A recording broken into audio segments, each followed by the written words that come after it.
The CBS Radio Mystery Theater presents...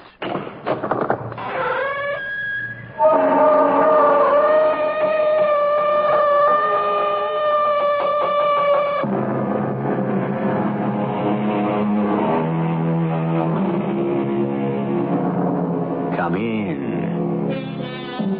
Welcome. I'm E.G. Marshall. There is a land of the living and a land of the dead, and the bridge is love. Love is the only survival, the only meaning. Yes, in the end, only love remains. Only love can prove and validate our existence. Therefore, we can say, where there was love, there was no death. Okay, Mr. Brooks, what's the beef? Listen. To what? To the piano. What piano? She keeps playing that piano next door without any rest. What piano are you talking about? Are you trying to tell me you don't hear a piano? That's right. I don't hear no piano.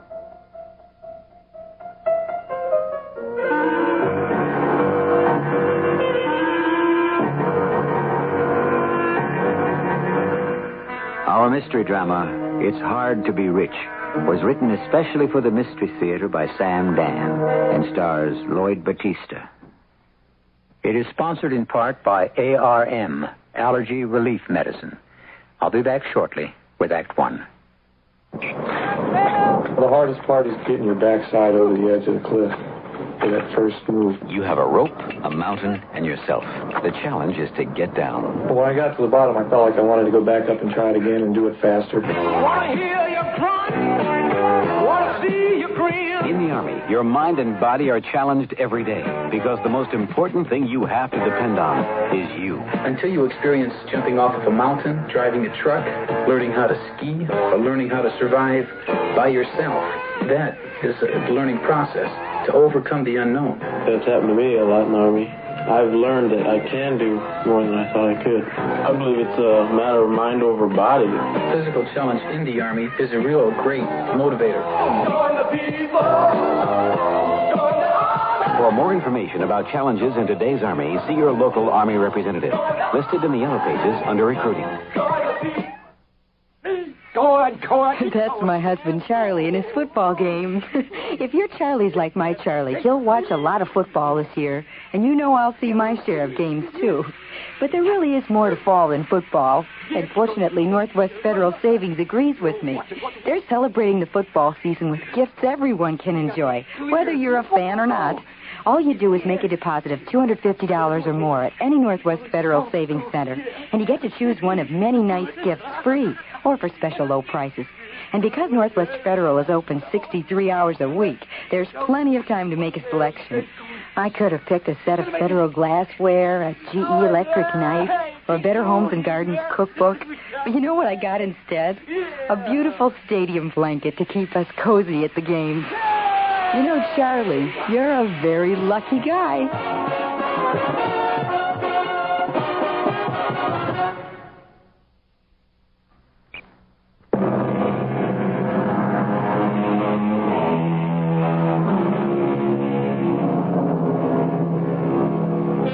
It's a seedy, sagging, down-at-the-heels building. It even looks tired. Well, it should.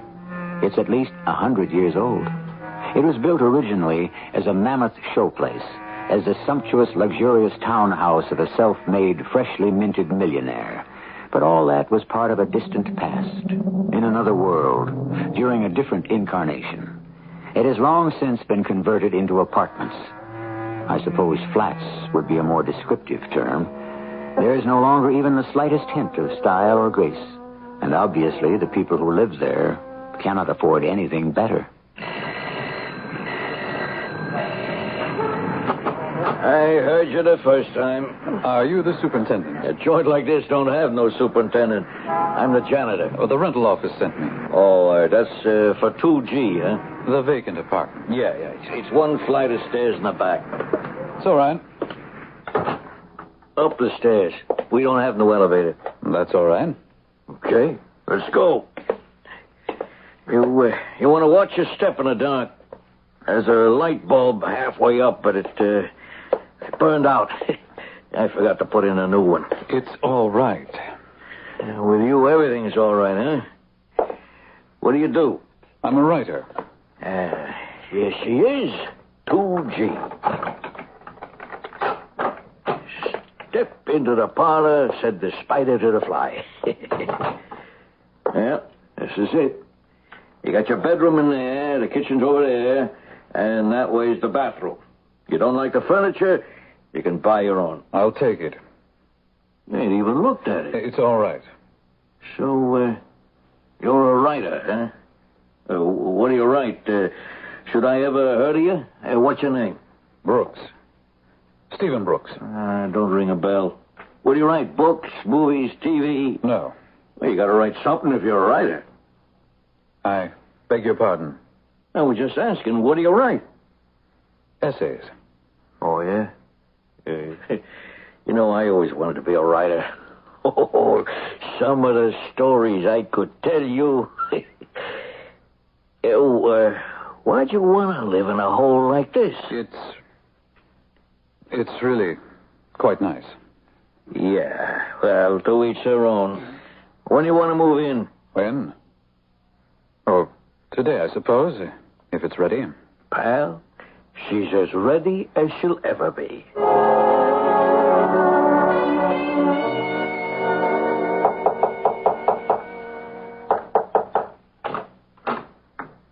Yes? Hello. I'm Hilda. Yes. Hilda.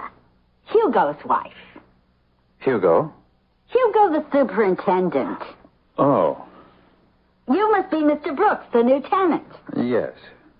Would you want me to come in a couple or 3 times a week and clean the place up? You know, vacuum the rug in here, mop the floors in the kitchen and bathroom, the windows, and so forth. If you're thinking maybe you can get somebody cheaper someplace else, good luck. But I'm in the same building. You don't have to pay me car fare. Well, yes, I suppose it might be a good idea.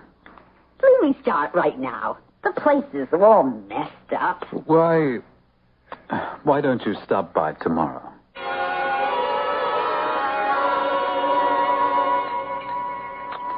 Funny duck. Who? Upstairs in 2G. Oh, him.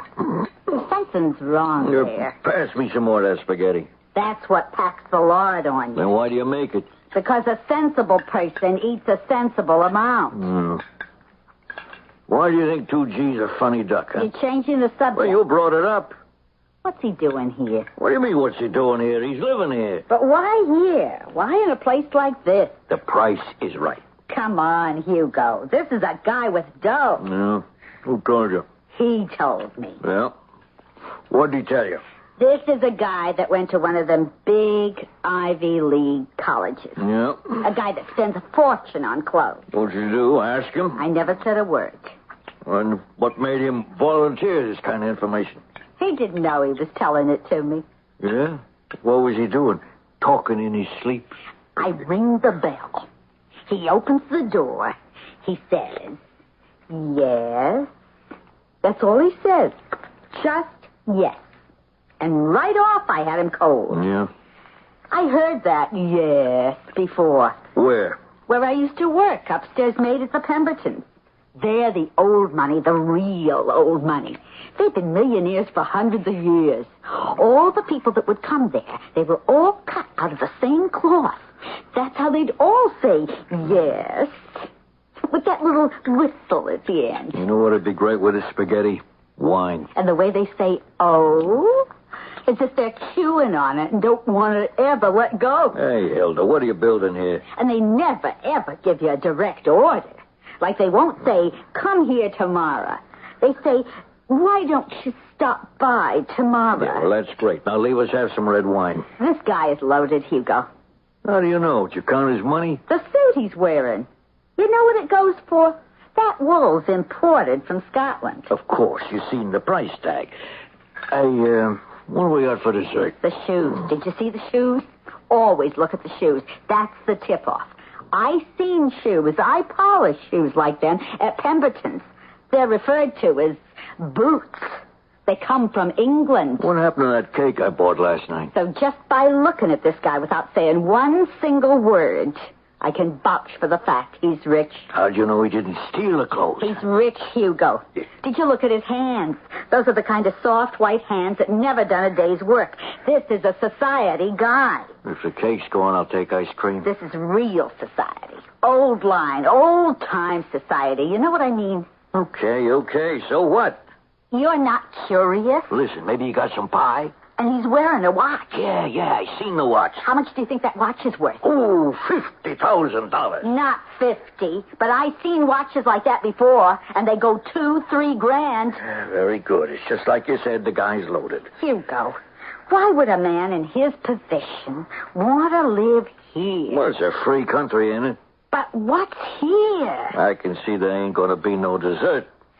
Well, at least we're going to have some coffee. Why in this crummy neighborhood? The neighborhood ain't that bad. For him. And why does he want that dark, dingy little apartment? Look, so long as he pays the rent and behaves himself, who cares?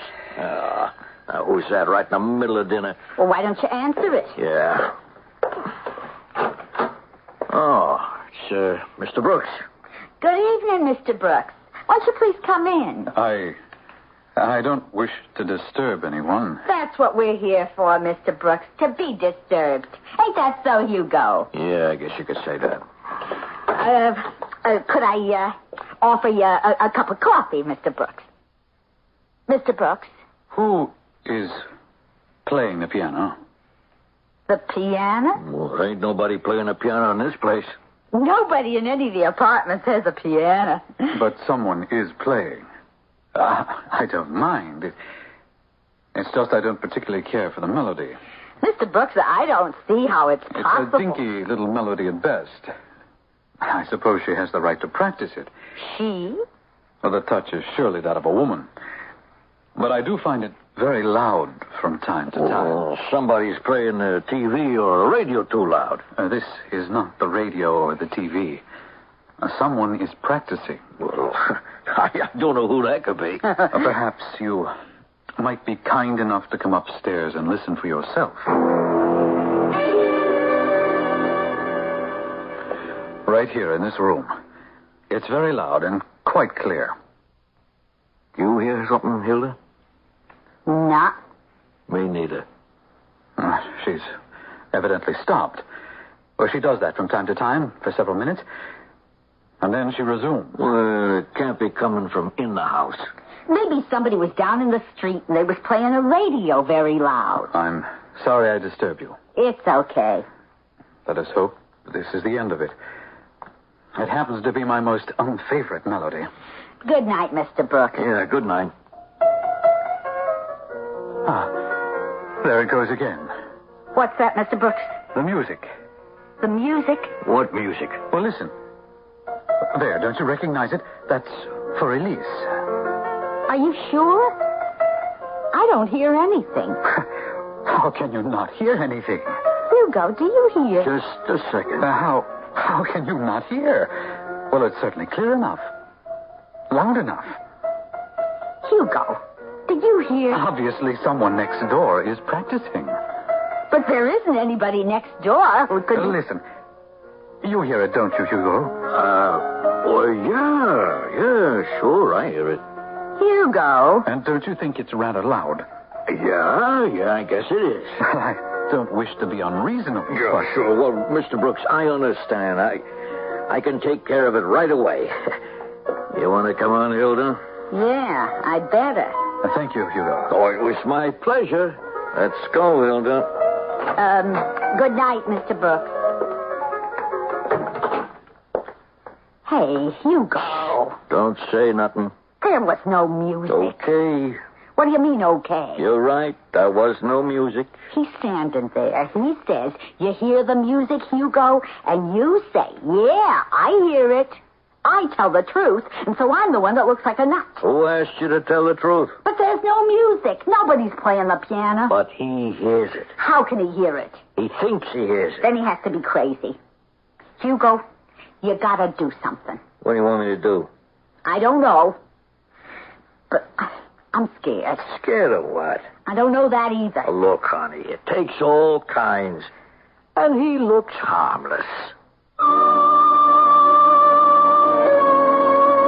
And so we have, we might say, an eccentric gentleman who hears music that is not audible to anybody else. Does that mean a weakness in his sense of perception or theirs? Of course, we all hear a different drummer. Yes, a different drum. But we didn't say anything about a different piano.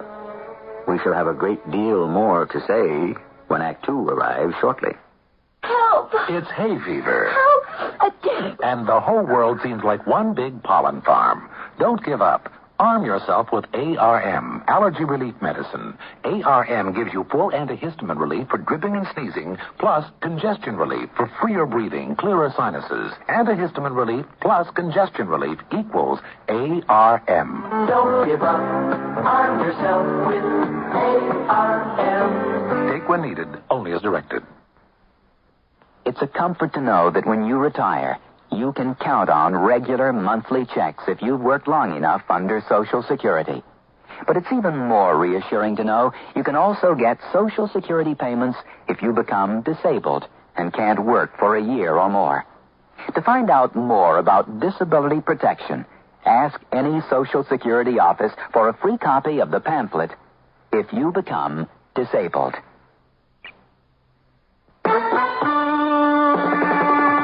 Some need to help the country, some have to test themselves, and someone was so diffused inside. You'll find us here, America, in today's Army Reserve. We're part of what you were described. If you're looking for a head start on a career, look into a part-time career in the Army Reserve. The Army Reserve needs people right now to train for a wide variety of important Army career fields. Based on the needs of your local unit, you can pick your own specialty. After a few months of full-time Army training, you'll be back home with a valuable skill, earning a nice extra income in a job you can be proud of. We're right here, America, in today's Army Reserve. We're part of what you were described. For more information, contact your local Army Reserve Center, listed on the white pages under U.S. Government.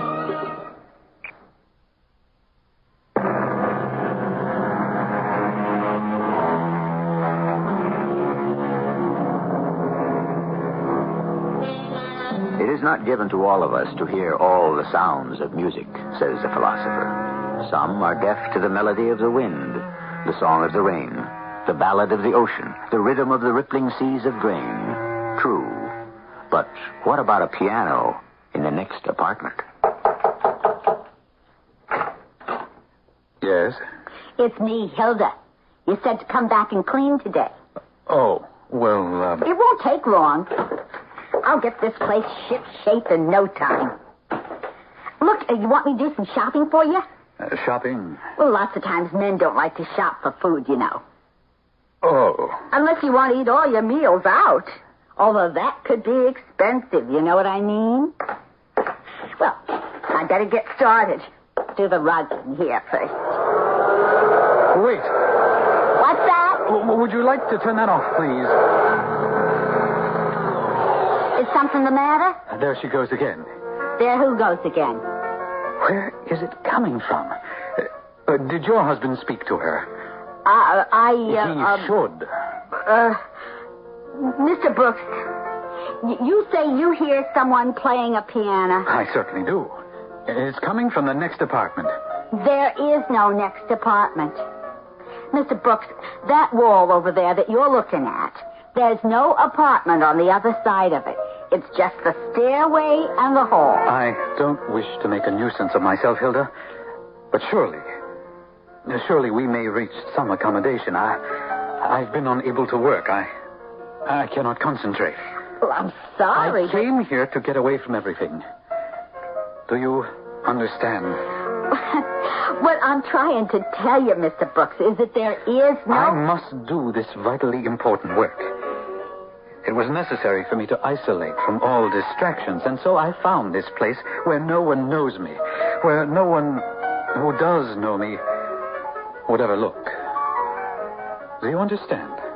Yeah, sure. It's difficult work. It will affect the entire course of my future life. But every time I sit down and begin to work, there's that music again. Music. If someone chooses to practice an hour a day, or even 2, perhaps 3, but to play continuously. Mr. Brooks, all I'm trying to tell you is that there's no place that music could be coming from. My dear lady, it is coming from the next apartment. If you want to look for yourself, you'll see that it's like I told you. There's no apartment on that side. And the only other 2 apartments on the floor here, they don't have pianos. Now we have a brief respite. And so I shall sit down to my work again. But just as I immerse myself, she will begin again. Hilda, I'm afraid I must insist. Sure. Okay. I'll talk to Hugo about it. Could you do that right now, please? Yeah. I'll be back right away.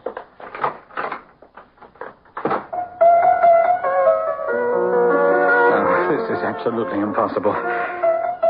She must be made to stop. Really, it's gone too far. Would you please allow people to know just a little bit of peace now and then?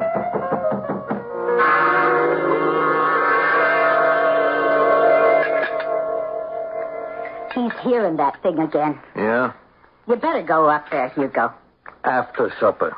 I don't think it can wait. What's the difference when I go up? What am I going to do about it? I don't know.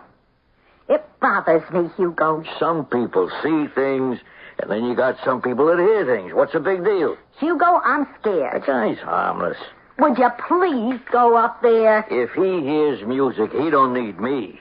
He needs them guys in our white coats.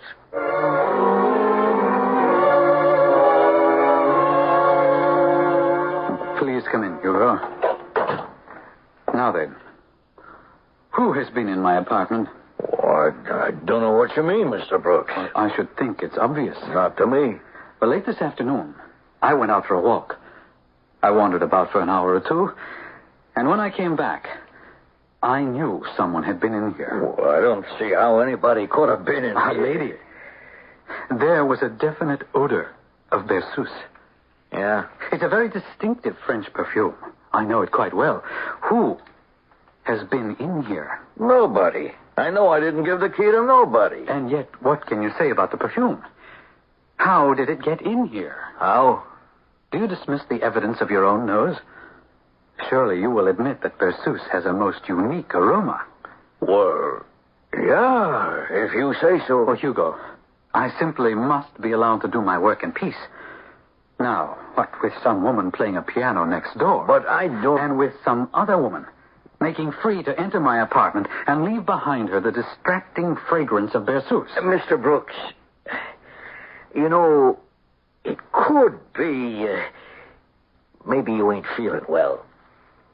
What are you saying, Hugo? Oh, don't get me wrong. It's just, you could be under the weather. No, this impossible woman. There she goes again. Hugo, put an end to it now. I'll do my best. You say it's coming from the other side of that wall? Well, it's obvious. You want to step this way just a second? What for? Well, I got to show you something. It won't take a second. Yes? Well, if you just come out here. Well, we've been trying, me and Hilda, to convince you that past this wall here is nothing. No other apartment. You can see now. Well, then where is that coming from? Where is what coming from? Very well, Hugo. That will be all. I shall take the matter to the building management office. Oh, now, you don't want to know nothing like that, Mr. Brooks. No, you leave me no alternative. I make a legitimate complaint, and you react by casting doubt on my sanity. Oh, look, Mr. Brooks, if you say you hear a piano and I don't, well, I'm the one who could be crazy as far as that goes. There must be a room. A hidden room. A secret room. Yeah, sure. That makes sense. Well, there's no other possibility. You're saying there's a dame in a secret hidden room and she's playing the piano? Obviously. Okay. So that's your answer. I guess we solved that one, huh? Yeah, but what do you intend to do about it? Yeah. All right. Here's what's going to happen. I'll write up a report to the manager, I'll give him the full details, and then he's got the ball, and he'll have to run with it. But meanwhile, that woman is driving me mad. We've got to admit, Mr. Brooks, we're doing the best we can. All right. Why don't you go inside and relax?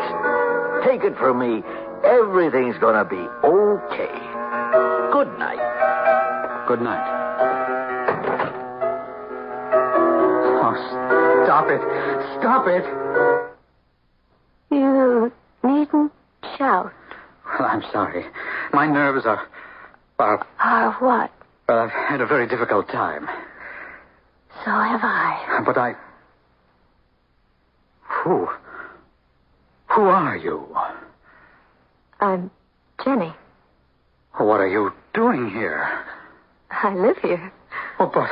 I may ask, who are you? And what are you doing in my suite? Your suite? Oh, yes. Daddy actually had them build a suite for each of the children. I have a bedroom, a sitting room, and a music studio. Do you like it? I don't see... Now, how did you get in here? Berceuse. You're wearing Berceuse. Do you like it? It's the very latest perfume from Paris. Very expensive. That's why Daddy bought it. I must be... No, I am. I'm dreaming. You must tell me how you managed to get in here. Are you a thief? Well, no, I just rented the apartment. I can't follow a word you say. But you have very nice brown eyes. What would Daddy say if he knew there was a man up here? He'd probably have Higgins thrash you within an inch of your life. Higgins? Oh, Higgins is a mountain of a man. He fought in the ring. Yes, he lost to John L. Sullivan. But surely there's no disgrace in that. Your father employs a man who fought against John L. Sullivan? Of course. Oh, that's impossible. Why? Well, because that would be every bit of 100 years ago. Oh, my goodness. What are you saying? It was last Christmas. Who are you? I told you, I'm Jenny. Jenny Cartwright, J.J.'s daughter. J.J. Cartwright? J.J. Cartwright? You've never heard of J.J. Cartwright? J.J. Cartwright? That name is familiar. It should be. Daddy owns half of New York. Ah, Cartwright. He was one of those millionaires who were made by the Civil War. He sold goods to both sides. Well, as Daddy always says, business is business. And he built a magnificent mansion on... Wait. Downtown. Everybody knows that. This is the old Cartwright mansion. Oh, no. This is the new Cartwright mansion. I like you. You say the most extravagant things. Oh, you better go now. Go? I think I hear Daddy coming. But... Besides, I should be practicing. Jenny, where are you? Where did you go?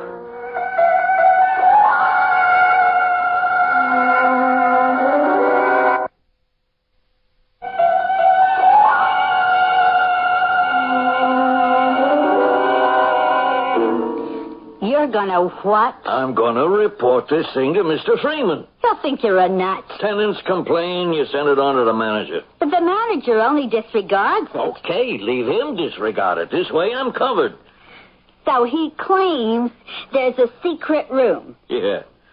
So, what more do you need to prove he's a nut? Well, there could be a secret room. Wait a minute. What'd you say? I said there could be a secret room. Oh, we could have another nut growing here. Well, you know what this place was first. Yeah, I know what it was. The old Cartwright mansion. So? So, there's all kind of walls and passageways. Where? Well, it's all been bricked up, sealed off. Yeah? Who knows what this place must have looked like? How it's been changed around. There could be a secret room. It's my fault. I put you on this diet. It's good for your heart, but it's bad for your head. Oh, come on. All I'm saying is there could be a secret room. All right. And inside is a lady that's playing the piano. Well, that ain't too far off. Old J.J. Cartwright, he had a daughter. She was going to be a piano player. Uh-huh. She was going to give concerts. But in them days, you didn't have this women's lib. So ladies didn't do things in public, you know what I mean? You're off again. He should have been a writer. Anyhow, you go. This daughter of his, she was murdered. Yeah? By who? Well, they don't know by who. She was found murdered in her room. They figure maybe some prowler did it. I figure something else.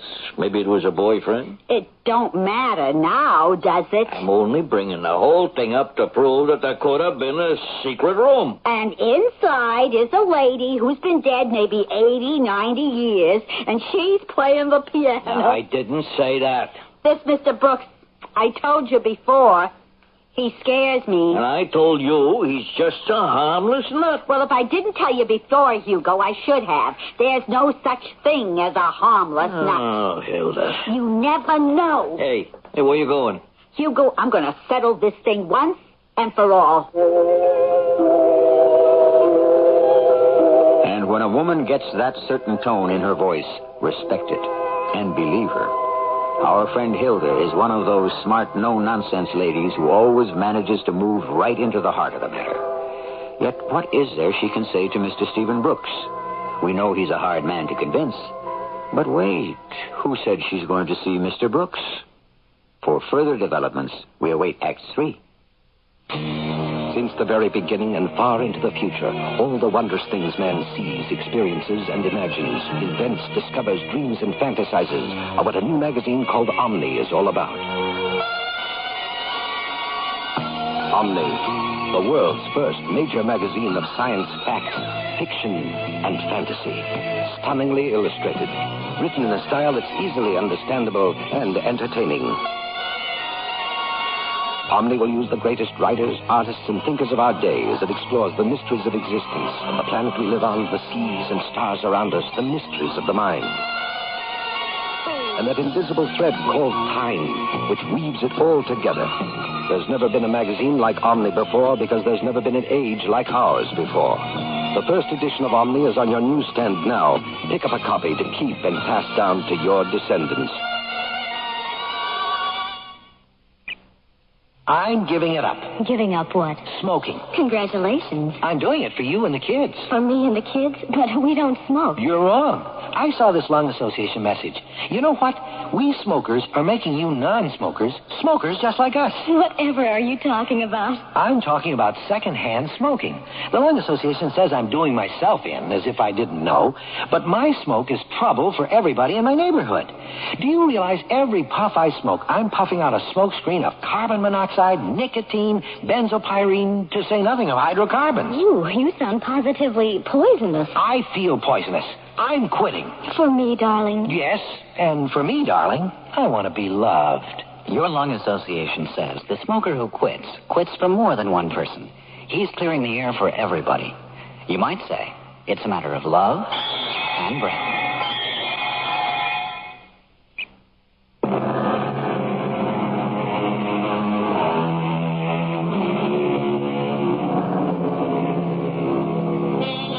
As far as some women are concerned, you play with fire when you arouse their passions. With others, you handle dynamite when you pique their curiosity. In either case, your meddling may be fatal. For didn't the Roman philosopher say, a woman walks through life on two legs? One is called curiosity, the other is called passion. Yes, that's exactly what he said.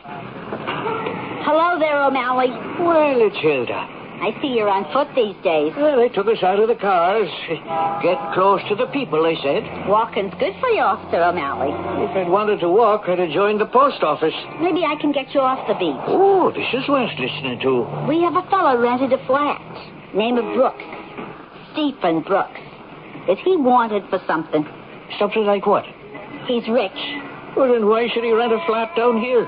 That's what you should be investigating. He's nuts. If we arrested every nut in the city, the streets would be deserted. Stephen Brooks. talks like a legitimate swell, wears clothes that cost a fortune, has a watch worth $2,000-3,000. Why does he come here? Is he hiding? Running away? From what? If I were pounding a beat and wanted to make detective, I'd look around and ask around. Maybe find out. Stephen Brooks, you say his name is, eh? Hmm. Well, perhaps this does bear a little looking into.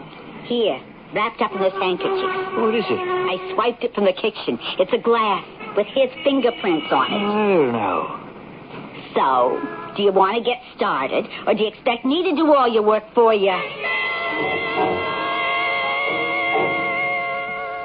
I meant to ask, did you ever send that thing into the manager about Mr. Brooks? Yeah. And? And he tore it up and said the guy's a nut. We established that already. Although I noticed the last couple of days we haven't heard from him. Yeah, that's right. No complaints either. You been up there to clean? I rang the bell a couple of times. He won't let me. Too busy. I knock on the door, and while I'm waiting, I listen. He seems to be talking to somebody. Yeah, to himself. No, to somebody. To a woman. I think her name is Jenny. What does he say? I can't make it out exactly. Ah. But it proves he's crazy. So just because he talks to himself? In an ordinary guy, maybe. But he's a writer. What does that have to do with it? Maybe he's writing, speeches, and he's saying them out loud. Sure. Look, as long as he don't bother nobody. Okay. Oh, it's you again. I'm trying to work. At what? At my book, and your piano playing it. It disturbs me. Something should disturb you. What did you say? I read what you've been writing. And... Yes. And? It's too... placid. Placid? To begin, you have no original ideas of your own. So you pick at the writings of other men. Well, that's criticism. But criticism should also have an original insight. Poor Stephen. Why do you say, poor Stephen?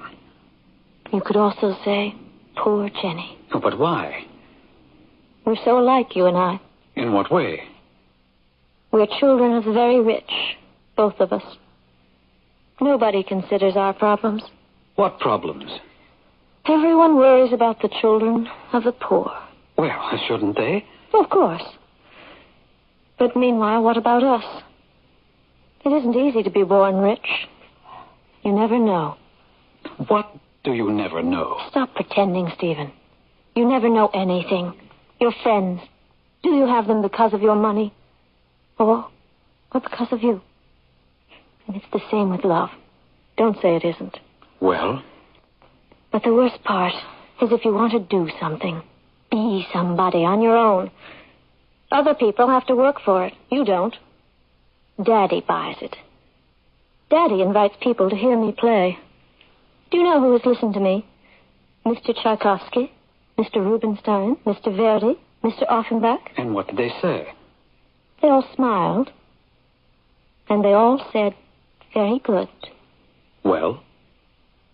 But were they thinking of how much money Daddy gives to orchestras and operas and concert halls and conservatories? But they liked you. I don't know. I think my playing is like your writing.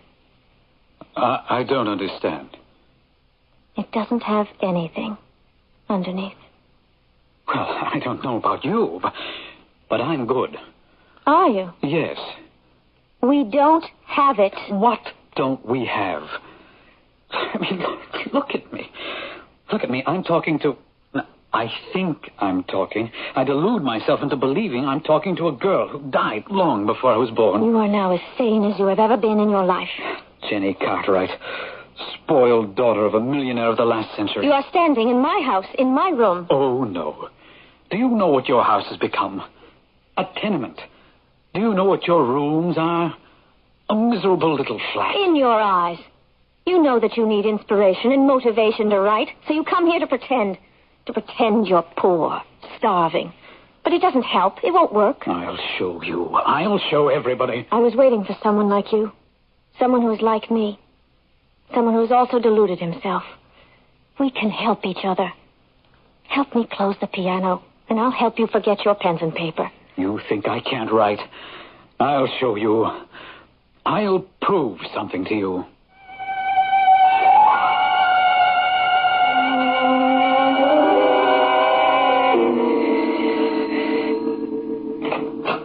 Well, come in, Officer O'Malley. Hey, thank you. Have you any news of our friend? Yes, considerable news. He comes from a fabulously wealthy family. I knew that all along. They are, at present, living in England, although they do maintain establishments in New York, Palm Springs, and Paris. Rome, too, I believe. Carry on, Officer O'Malley. He was married, was your Mr. Brooks. Ah. But she is dead. Murdered. Oh. Yes. And this is the news. She was alone in the townhouse in London. Jenny, her name was. Beautiful girl. Scarcely 30. How was she murdered? She was beaten. Oh. By whom? Well, that's not known. Suspicion falls upon her husband. Stephen? Why? Well, they'd been known to be arguing, very serious arguments, too. About what? According to the servants, about his writing. What kind of arguments could they have been? Well, according to the testimony, arguments about the quality of his work. Quality? It seems she didn't think much of it. Oh. And that's why he killed her? We must not say he killed her. But if everyone thinks... You still need evidence. Besides, the man had an alibi. All these murderers always have alibis. Now, Hilda, all murderers do not always have alibis. And a man is innocent until he's proven guilty.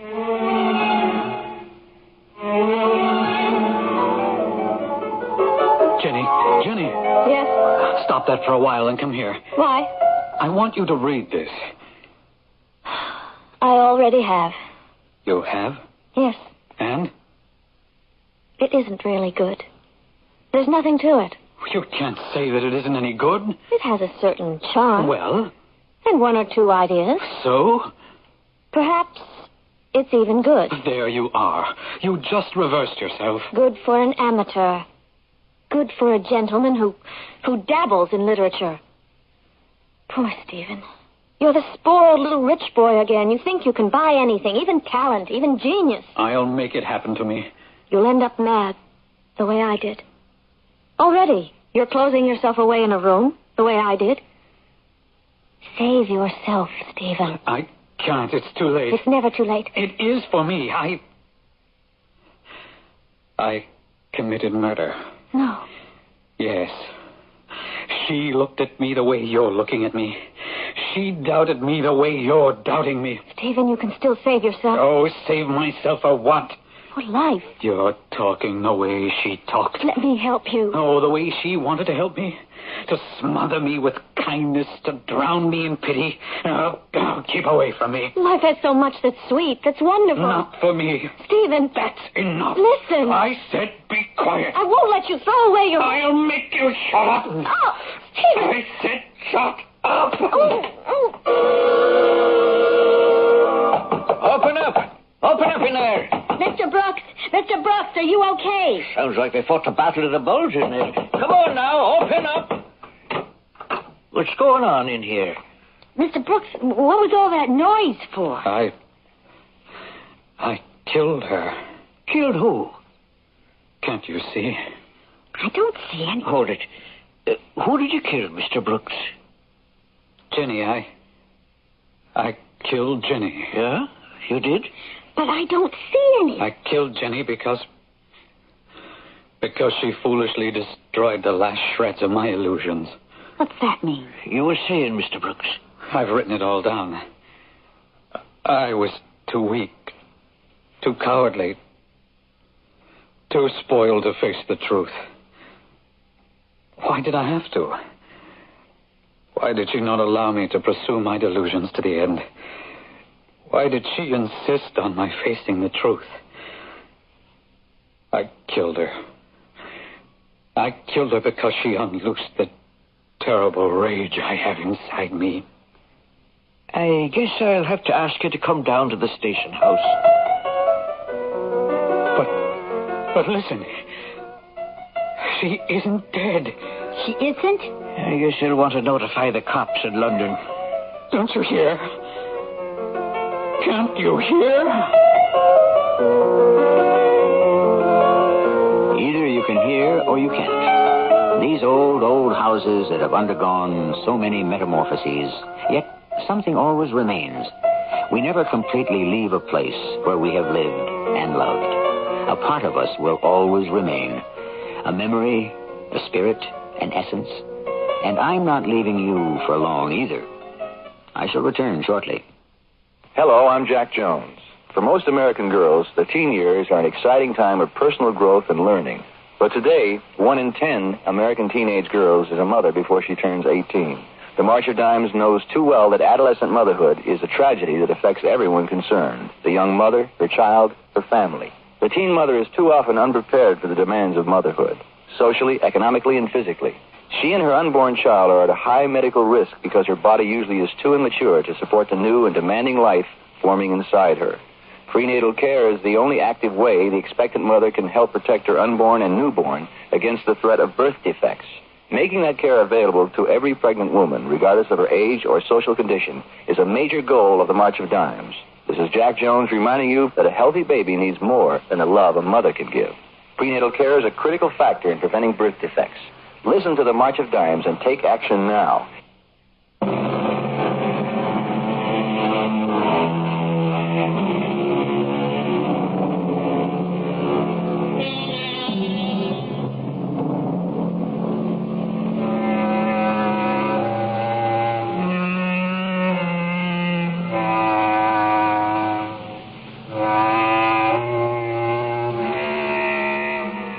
To which murder did Stephen Brooks confess? It doesn't matter. He receives the same punishment.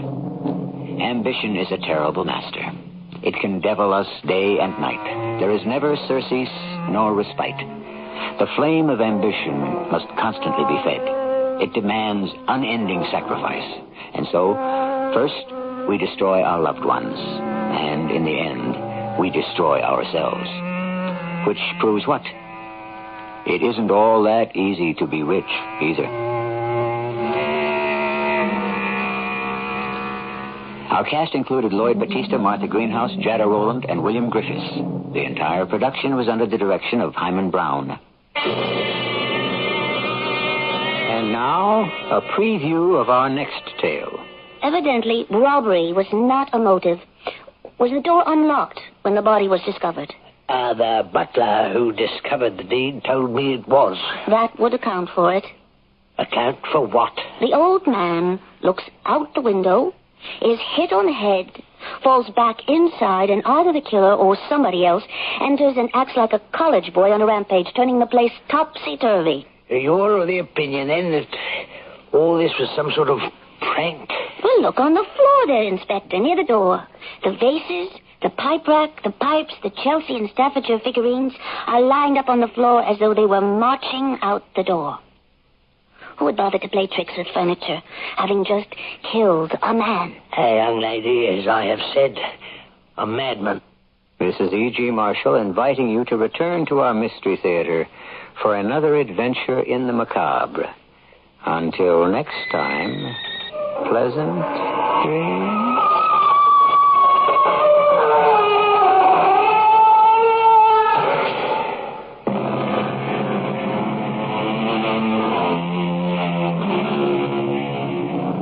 WBBM News Radio 78